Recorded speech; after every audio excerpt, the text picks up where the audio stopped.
കമലേഷിലേക്ക് പോവുകയാണ്. കമലേഷ്, ഇതാ 2026 നമ്മളിലേക്ക് എത്തിക്കഴിഞ്ഞു. ആദ്യം തന്നെ ഹൃദയം നിറഞ്ഞ പുതുവത്സരാശംസകൾ നേരുകയാണ്.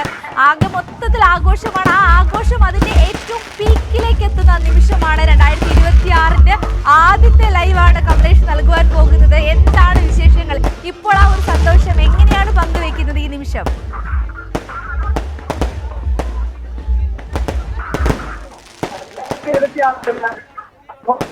ഉമ, 2026 എന്നാൽ ആഘോഷം തന്നെയാണ്. ഇവിടെയെല്ലാം നമുക്ക് നമ്മുടെ ഏത് ബ്യൂറോയിലുള്ള ലൈവ് നോക്കിക്കഴിഞ്ഞാലും നമുക്ക് ആഘോഷങ്ങൾ മാത്രമാണ് കാണാൻ കഴിയുക. ഇതാ ആകാശത്തേക്ക് നോക്കിക്കഴിഞ്ഞാൽ കരിമരുന്ന് പ്രയോഗമാണ്. ആ നിലയിൽ എങ്ങനെയാണ് തിരുവനന്തപുരം സിറ്റി അല്ലെങ്കിൽ തലസ്ഥാന നഗരം ഈ പുതുവർഷത്തെ വരവേൽക്കുന്നത് എന്ന് നമുക്ക് കാണാൻ കഴിയാം.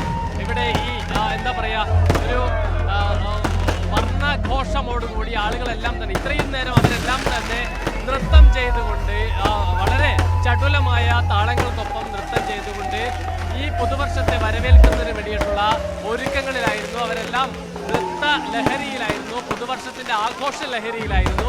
നിലവിൽ ഇപ്പോൾ ഈ പുതുവർഷം പിറന്നതോടുകൂടിയാണ് എല്ലാവരും ഒന്ന് ശാന്തമായി ഒന്ന് റെസ്റ്റ് എടുക്കുകയാണ്.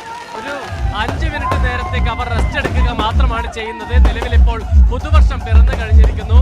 എല്ലാവരും ആ കരിമരുന്ന് പ്രയോഗം ഉൾപ്പെടെ നടക്കുന്നത് കൊണ്ട് തന്നെ അത് വീക്ഷിക്കുന്നതിന് വേണ്ടി ഒരല്പനേരം മുകളിലേക്ക് നോക്കി നിൽക്കുന്നത് മാത്രമാണ് ഇപ്പോൾ നമുക്ക് കാണാൻ കഴിയുക.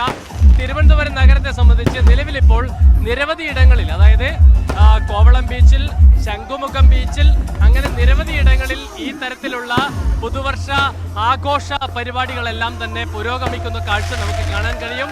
അതിന്റെ ഭാഗമായി തന്നെ കോവളത്ത് ഉദയസമുദ്ര റിസോർട്ട്, അതായത് ഉദയസമുദ്ര ഹോട്ടൽസ് ഗ്രൂപ്പിന്റെ ഭാഗമായാണ് ഇവിടെ ഈ പുതുവർഷ ആഘോഷ പരിപാടികളെല്ലാം തന്നെ നടക്കുന്നത്. അതിന്റെ ഭാഗമായുള്ള ആഘോഷങ്ങളാണ് ഇവിടെ അരങ്ങേറുന്നത്. കഴിഞ്ഞ കുറച്ച് നേരമായി ഈ നിലയിലുള്ള നൃത്യങ്ങളെല്ലാം തന്നെ അരങ്ങേറുകയായിരുന്നു. നിലവിലിപ്പോൾ ഈ കരിമരുന്ന് പ്രയോഗം ഉൾപ്പെടെ നടക്കുന്നതിന്റെ ഭാഗമായുള്ള ഒരു ചെറിയ ഒരു പോസ് മാത്രമാണ് ഇപ്പോൾ ഇവിടെയുള്ളത്. വീണ്ടും ആഘോഷ പരിപാടികൾ ആരംഭിക്കുകയാണ്. നമുക്ക്